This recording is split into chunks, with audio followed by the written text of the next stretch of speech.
Assalamualaikum warahmatullahi wabarakatuh. Perkenalkan, nama saya Kusum Suci Ramadhani. Di sini saya akan menjelaskan materi tentang penggunaan ragam bahasa Indonesia.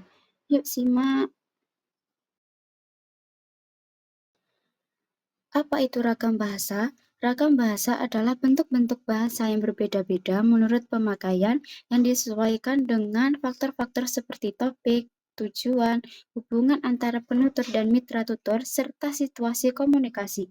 Ragam bahasa ini menunjukkan bahwa bahasa itu tidak bersifat tunggal, melainkan bersifat multifungsi. Ragam bahasa juga menunjukkan adanya kreativitas dan dinamika dalam penggunaan bahasa oleh masyarakat. Selanjutnya, faktor-faktor yang mempengaruhi ragam bahasa. Ada beberapa faktor yang mempengaruhi ragam bahasa, antara lain, yang pertama, faktor medium, yaitu sarana atau alat yang digunakan untuk menghasilkan bahasa, misalnya lisan atau tulis. Yang kedua, faktor tujuan, yaitu maksud atau niat yang ingin dicapai oleh penutur atau penulis dalam berkomunikasi, misalnya informatif, persuasif, atau rekreatif.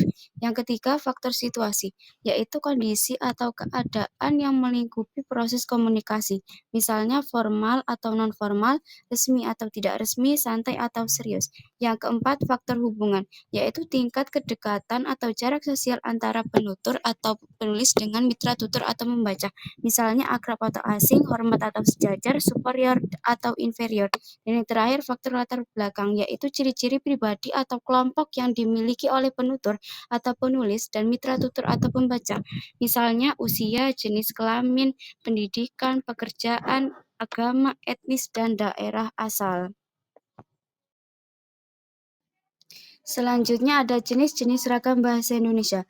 Berdasarkan faktor-faktor di atas, ragam bahasa Indonesia dapat dibedakan menjadi beberapa jenis, antara lain yang pertama ragam bahasa baku, yaitu ragam bahasa yang dianggap sebagai standar penggunaan bahasa Indonesia yang baik dan benar, yang biasa digunakan dalam konteks formal, resmi, ilmiah, dan sastra.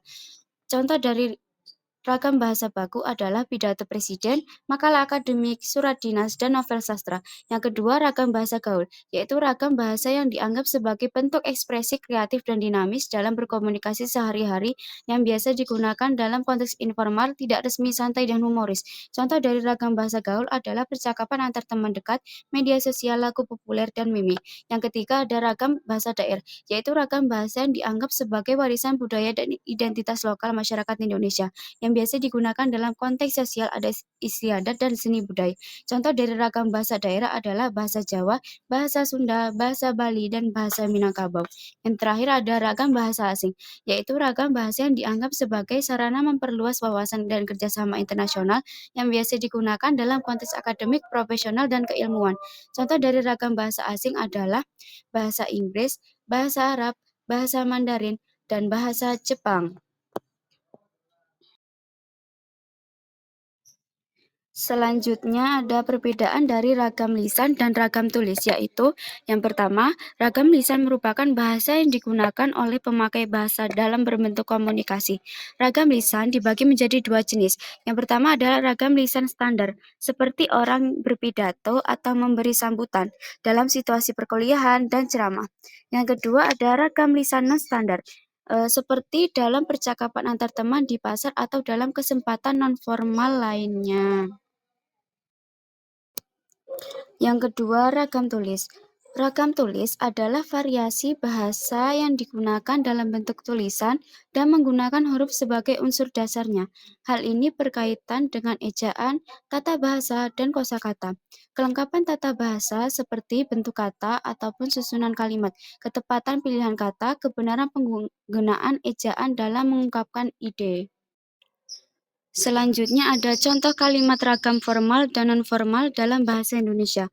Yang pertama, ragam formal digunakan dalam situasi resmi seperti surat dinas, pidato, atau berita. Contoh kalimatnya yang pertama, dengan ini kami sampaikan bahwa rapat akan dilaksanakan pada hari Senin pukul 09.00 WIB. Yang kedua, mohon kesediaan Bapak atau Ibu untuk hadir dalam kegiatan tersebut. Yang ketiga, pendidikan merupakan sarana penting dalam membentuk karakter bangsa. Dan yang terakhir ada ragam nonformal digunakan dalam percakapan sehari-hari bersama teman atau keluarga. Contoh kalimat yang pertama, kamu jadi ikut rapat besok nggak? Yang kedua, maaf ya aku telat, tadi kejebak macet banget. Yang ketiga, belajar itu penting biar nanti nggak nyesel pas udah gede. Selanjutnya ada contoh kalimat dari ragam ilmiah, ragam sastra, dan ragam hukum. Yang pertama, ragam ilmiah.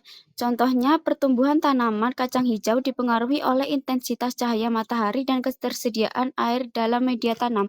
Ragam ilmiah juga mempunyai ciri-ciri yang pertama, menggunakan bahasa baku, kedua, objektif dan logis, ketiga, banyak digunakan dalam karya tulis ilmiah atau makalah, laporan, dan jurnal. Yang kedua, ragam sastra. Contohnya, mentari pagi menyapa lembut dedaunan yang menari diterpa angin semilir, membawa harapan baru dalam setiap hembusan napas kehidupan.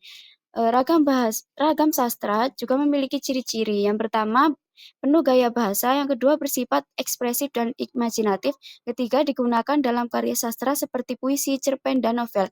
Dan yang terakhir, ragam hukum. Contohnya, barang siapa dengan sengaja dan melawan hukum mengambil barang sesuatu yang seluruhnya atau sebagai milik orang lain dengan maksud untuk dimiliki secara melawan hukum dan diancam karena pencurian dengan pidana penjara paling lama 5 tahun. Ragam hukum juga memiliki ciri-ciri. Yang pertama, bahasa resmi dan kaku. Yang kedua, menggunakan istilah hukum, misalnya diancam pidana. Dan terakhir, digunakan dalam undang-undang, peraturan, dan dokumen hukum. Sekian dari presentasi saya. Bila ada salah kata, mohon maaf. Wassalamualaikum warahmatullahi wabarakatuh.